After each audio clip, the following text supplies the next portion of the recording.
With the check of your ag weather, I'm Paul Perkins. After lighter northwest winds and seasonal highs in the mid-40s to the mid-50s today, southerly winds from a ridge of high pressure building onto the plains help our highs to reach into the 50s to the low 60s tomorrow and mid-50s to mid-60s on Saturday. Sunday, a transition day with slightly cooler highs in the 50s. Behind a cold front, highs from Monday through Wednesday drop into the upper 30s to the mid-40s. A weak disturbance could trigger light rain and snow on Wednesday. While there's still quite a bit of uncertainty this far out, there is growing consensus with the forecast models for a more organized storm around Thanksgiving, providing our first snow. Right now, there's just a 30% chance of accumulating snow. Confidence is also increasing for a period of daytime highs around freezing the late half of the Thanksgiving weekend into the first part of December. A trend that verifies in our long-term forecast. Nebraska and Kansas temperatures are likely to be colder than normal Tuesday through the first 4 days of December. The coldest air arrives late next week through December 4th and covers much of the U.S. Above normal precipitation is likely for Nebraska and Kansas the middle of next week before chances decrease to near normal precipitation late next week through December 4th.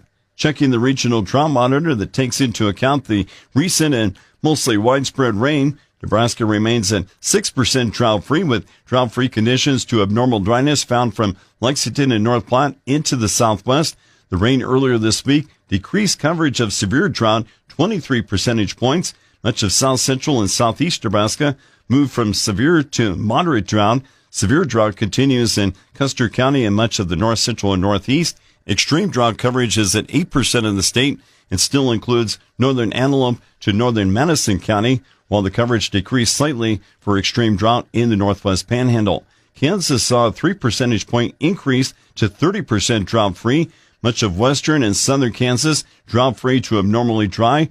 Also in Kansas, there are now no severe drought areas. Moderate drought covers the north central to the northeast and an area from southern Rawlins County to northern Thomas County.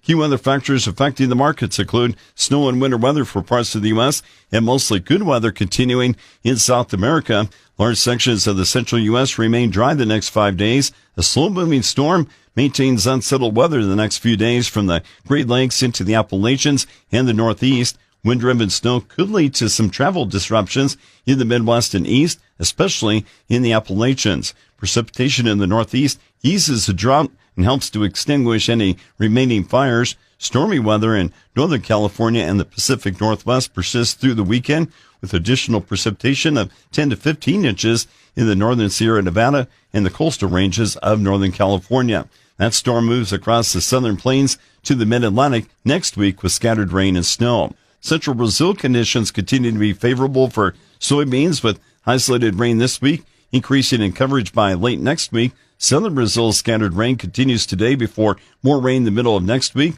Across Argentina, there is isolated rain the next few days, while most areas remain dry. Widespread rainfall returns to Argentina this weekend into early next week. Despite some of Argentina drying out, conditions are still mostly favorable. With the check of your ag weather, I'm Paul Perkins.